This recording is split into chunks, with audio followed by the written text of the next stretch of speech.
नमस्कार दोस्तों, स्वागत है आप सभी का मेरे YouTube channel The Secret Civil Servants में। और आप ये क्या देख रहे हो? आपको दिख रहा है कि ये तो कोई क्वेश्चन ही नहीं है, ये तो डायग्राम से बने हुए हैं, उसमें कुछ दिखाई दे रहा है हमको लिखा हुआ। तो ये क्वेश्चन तो नहीं है, बिल्कुल नहीं है, क्वेश्चन नहीं है। लेकिन ये क्वेश्चन के तरीके हैं लिखने के और याद करने के तरीके, कि किसी को कैसे याद रखा जा सकता है, और वो भी शॉर्ट फॉर्म में और लिखने में फ्लो आए। है आंसर राइटिंग का पार्ट ही, ये है आंसर राइटिंग का पार्ट ही। अगर क्वेश्चन प्रवासी भारतीय से संबंधित आता है तो आप अगर ये 3C और 40 याद रख लेते हो तो भी आप क्वेश्चन को कंप्लीट कर दोगे, कभी आपने देखा है जीएस में ज़्यादातर इंग्लिश वालों के मार्क्स अच्छे आ जाते हैं और हिंदी वाले जीएस के पेपरों में पिछड़ जाते हैं? रीज़न इनका यही रहता है भाई, क्योंकि हम ना टू द पॉइंट नहीं लिख पाते, याद भी थोड़ा गड़बड़ रहता है। ये टू द पॉइंट लिखते हैं और शॉर्ट में याद भी रखते हैं। अब आप 3C की देख लो, 3C 40 याद रख लोगे, प्रवासी भारतीय से संबंधित है। कनेक्ट, कंट्रीब्यूट, सेलिब्रेट, जुड़ना, कंट्रीब्यूट सहयोग करना, और सेलिब्रेट उत्सव। हम इनको जब इंग्लिश में भी अगर हम याद कर लें तो उनको हिंदी में लिख सकते हैं, वैसे देवनागरी भाषा में भी लिख लेते हैं, लेकिन अब इसकी हिंदी तो क्या ही दिक्कत आएगी। टैलेंट को प्रतिभा लिख दो, टेक्नोलॉजी तकनीकी या ट्रेनिंग प्रशिक्षण हो गया, टीम वर्क ही लिख सकते हो देवनागरी में कुछ वर्ड होगा। तो ये क्या है, ये क्वेश्चन कंप्लीट करोगे प्रवासी भारतीय से संबंधित आएगा, कुछ आंकड़े डालेंगे, कुछ डाटा डालेंगे, और इस तरीके से ये जो मेन पॉइंट हैं जो फ्लो बनाएंगे आपके आंसर का, वो ये रहेंगे, है ना। और आगे देखिए आप, सेल्फ हेल्प ग्रुप में क्वेश्चन आता है, अक्सर आते हैं सेल्फ हेल्प ग्रुप से संबंधित। अब ये किस से जोड़ रखा है? सेल्फ हेल्प ग्रुप तुम्हारे ग्रामीण विकास से जुड़े हुए हैं, सेल्फ हेल्प ग्रुप गरीबी उन्मूलन से जुड़ा हुआ है, सेल्फ हेल्प ग्रुप्स उद्यमिता की भावना से जुड़ा हुआ है, और सेल्फ हेल्प ग्रुप सामाजिक सशक्तिकरण से जुड़ा हुआ है। 4 पार्ट बना दिए। ग्रामीण विकास से कैसे योगदान करेंगे उसमें हम देख लेंगे, गरीबी उन्मूलन में कैसे सहायता करेगा, और कुछ एग्जाम्पल सेल्फ हेल्प ग्रुप के उदाहरण भी देखेंगे, है ना। उदाहरण भी देख लेंगे हम सेल्फ हेल्प ग्रुप्स के, कौन कौन से सेल्फ हेल्प ग्रुप हैं ऐसे जो कर रहे हैं। उद्यमता की भावना भी देखेंगे, सामाजिक सशक्तिकरण भी देख लेंगे। ये क्वेश्चन के प्रस्तुतिकरण के कुछ शॉर्ट फॉर्म है कि जिस तरीके से हम क्वेश्चनों को याद रख सकते हैं, हम डाटा याद रख सकते हैं, कंटेंट को किस तरीके से प्रस्तुत करें, क्योंकि आंसर राइटिंग सच में एक कला है भाई। आंसर राइटिंग सच में एक कला है, और कला है तो सीखी जा सकती है। हमसे पूछते हैं कि एक दोस्त हैं अपने, मैसेज किए थे हमको, इस पे ही कमेंट किए थे, हमारे व्यूवर्स हैं, देखते हैं। तो उन्होंने कहा था कि आप इतना अच्छा लिखते हो तो आप हो क्यों नहीं पाए? 2 रीज़न रहे। एक तो सारे सब्जेक्टों में नंबर लाना बहुत ज़रूरी है, उस सारे सब्जेक्टों को सही से पढ़ना। आप हिंदी को हल्के में ले जाओगे, हिंदी में नंबर कम हो जाएंगे आपके 20 से 25। कोई भी पेपर आप हल्के में ले जाओगे, कम हो जाएंगे। दूसरा, अगर आपने आंसर राइटिंग नहीं करी, आपके पास कितना भी कंटेंट हो, आपको कितना भी आता सही, आप पेपर हॉल में 3 घंटे के अंदर उतने क्वेश्चन नहीं लिख पाओगे। कुछ ना कुछ क्वेश्चन आपके छूट जाने हैं, और जब क्वेश्चन छूट जाने हैं तो नंबर कम आने हैं, ठीक है ना।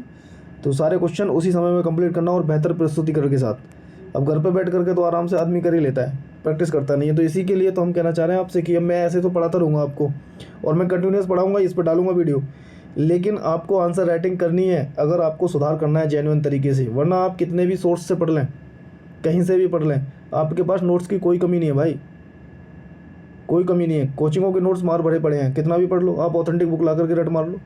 लेकिन आंसर राइटिंग एक कला है, 125 वर्ड में लिखना है, 200 वर्डों में लिखना है, और वो भी सही से प्रस्तुत करना है। और ये प्रस्तुतिकरण हम तुम्हें दिखा रहे हैं कि किस किस तरीके से हम कर सकते हैं, सही तरीके से याद रख सकते हैं, हाँ। तो इसके लिए हम स्टार्ट कर रहे हैं, मैं और मेरे एक दोस्त हैं, और हमने एक टीम की तरह काम करेंगे। हम क्वेश्चन दिया करेंगे, आप उनके आंसर लिख के हमको भेजा करना, हम उनको एवेलुएट किया करेंगे, और जल्दी ही हम आपको पूरी उसके बारे में बताएंगे, जानकारी देंगे। टेलीग्राम चैनल बकायदा दिया जाएगा, और जो बैच स्टार्ट करेंगे हम, उस बैच में आपको प्रॉपर तरीके से GS 1, 2, 3, 4 और GS के स्पेशल पेपर, यूपी स्पेशल हैं दोनों, उनकी आंसर राइटिंग कराएंगे। और आंसर राइटिंग तो मैं यहीं करा रहा हूँ, आपको बता ही रहा हूँ, लेकिन आप वहाँ लिख कर कॉपी भेजना अपनी, और वहाँ एवेलुएट करेंगे हम आपका आंसर, ठीक है।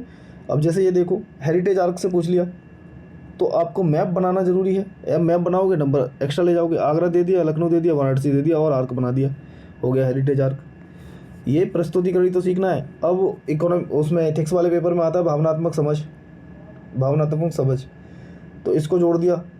ये है याद रखने के तरीके कि किस तरीके से आप डायग्राम बना करके, है ना, जैसे भी आप याद रखो, कैसे याद रखें। संवेदनशीलता, जागरूकता, संवेदना, सहानुभूति। 5 है, स्व जागरूकता, स्व प्रबंधन, सामाजिक जागरूकता, सामाजिक प्रबंधन।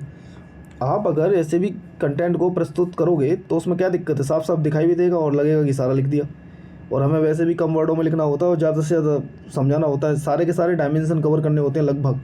आप जितने ज़्यादा डायमेंशन कवर करोगे क्वेश्चन उतना बेहतरीन हो जाता है और जितनी कलाकारी कर सकते हो। देखो संपोषणीय विकास पे अगर क्वेश्चन आता है, संपोषणीय भविष्य, सस्टेनेबल डेवलपमेंट पे आ सकता है, तो ये किस तरीके से प्रस्तुत कर सकते, सेंडाई फ्रेमवर्क, पेरिस जलवायु समझौता और UNFCCC सतत विकास लक्ष्य 2030, और ये तीनों मिल जाते हैं तब होता है क्या, संपोषणीय भविष्य। कितना बेहतरीन प्रस्तुतिकरण है ये, है ना।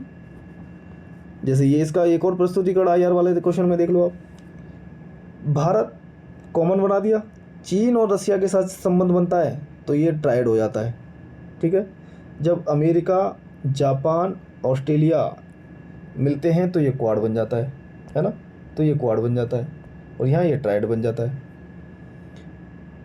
IR का क्वेश्चन आ रहा है, आप इस तरीके से प्रस्तुत करोगे मैप डायग्राम बना करके तो कितना इफेक्टिव होगा। और लड़ाई मेंस के पेपरों में भैया आधा 1 नंबर तक की होती है। हर क्वेश्चन में अगर आधा 1 नंबर फाइट करते हो तो एक पेपर में 20 क्वेश्चन में आप 20 नंबर फाइट कर जाओगे किसी से भी। तो वही तो सीखना है आंसर राइटिंग में हमको, कैसे बेहतर प्रस्तुत कर सकें, कैसे बेहतर लिख सकें। जब एक पेपर में हम 20 नंबर आगे निकल सकते हैं तो 8 पेपर में कितने हो गए, 160 नंबर। और ये तो बहुत ज़्यादा बड़ा आंकड़ा हो गया दोस्त।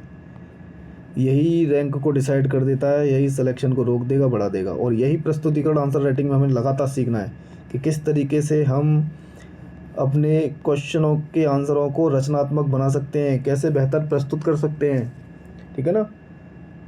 तो आंसर राइटिंग से जुड़ना, आप लिखना, क्योंकि इतना तो आप कितना भी देख लो, टॉपर्स कॉपी देख लेना, नोट्स तैयार कर लेना, किताबें तैयार कर लेना, ऑथेंटिक किताबें खूब रट लेना, पर जब तक आप अपने हाथों से लिख के नहीं देखोगे, टाइम बाउंड होकर के नहीं लिखोगे, है ना, वर्ड की लिमिट जो है उसको तुम कैसे प्रस्तुत नहीं करोगे, तो तब तक नहीं आएगा और वो सीखना पड़ेगा। उसके लिए हम आपके साथ हैं और आपको बिल्कुल जानकारी दी जाएगी किस प्लेटफॉर्म पे हमसे आप जुड़ोगे, कैसे हम आपकी हेल्प कर पाएंगे, ठीक है ना। उसके बारे में जल्द ही जानकारी हम देंगे कल परसों में। तो बहुत बहुत धन्यवाद आपका, थैंक यू।